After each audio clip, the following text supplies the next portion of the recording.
Assalamualaikum warahmatullahi wabarakatuh. Perkenalkan, nama saya Firna Triana, NPM 419222000005, mata kuliah Manajemen Kontrak, Teknik Sipil B2.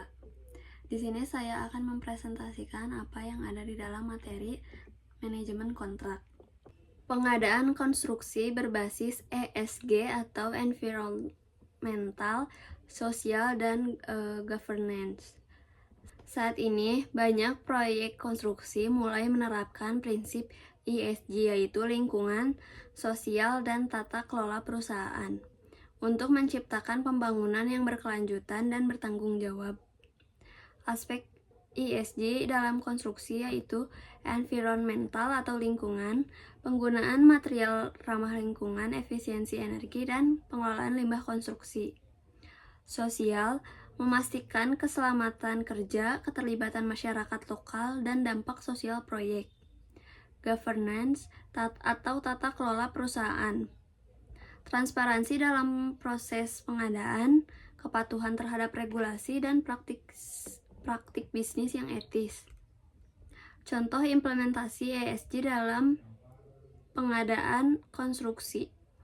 Green building, proyek gedung dengan sertifikasi ramah lingkungan seperti EDGI atau LEED.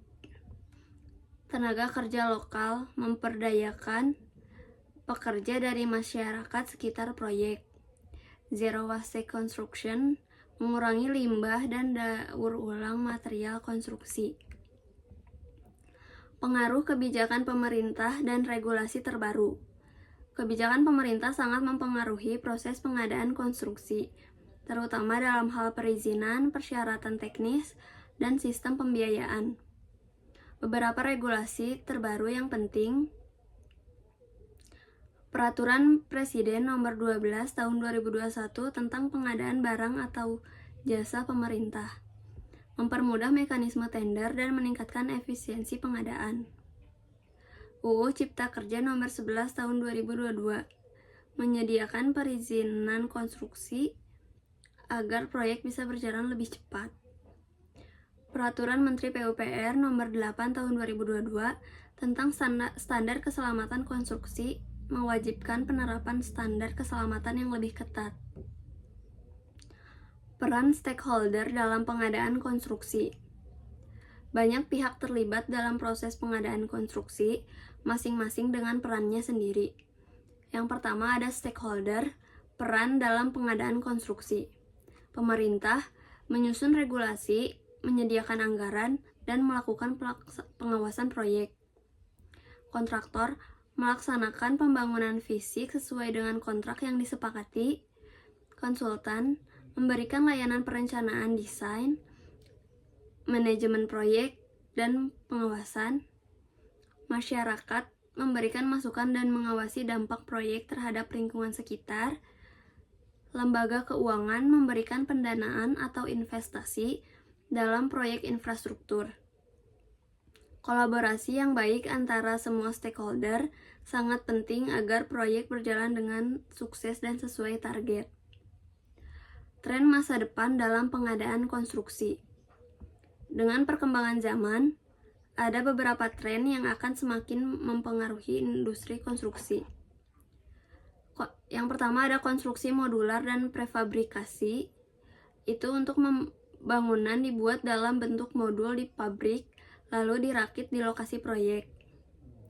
Menghemat waktu dan biaya serta mengurangi limbah konstruksi.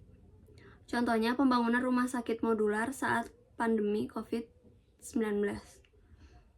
Automasi dan konstruksi berbasis AI. Drone digunakan untuk survei dan pemantauan proyek secara real time. AI membantu perencanaan dan optimasi jadwal proyek. Robot konstruksi bisa menggantikan pekerjaan manusia dalam tugas berat dan berulang. Material inovatif. Beton ramah lingkungan, menggunakan limbah industri untuk mengurangi emisi karbon.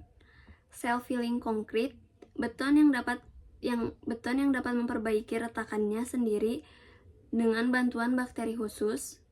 3D painting untuk konstruksi, mencetak bangunan-bangunan material cair, mempercepat pembangunan rumah dan infrastruktur lainnya. Dengan mengikuti tren ini, industri konstruksi bisa menjadi lebih efisien, berkelanjutan, dan inovatif.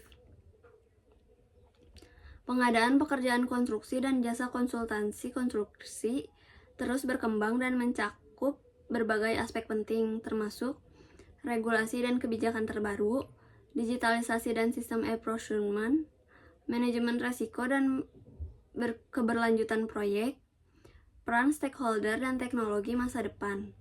Memahami aspek-aspek ini akan membantu kontraktor, konsultan, dan pengambilan keputusan dalam menjalankan proyek secara efektif, efisien, dan bertanggung jawab. Sekian presentasi dari saya. Terima kasih. Wassalamualaikum warahmatullahi wabarakatuh.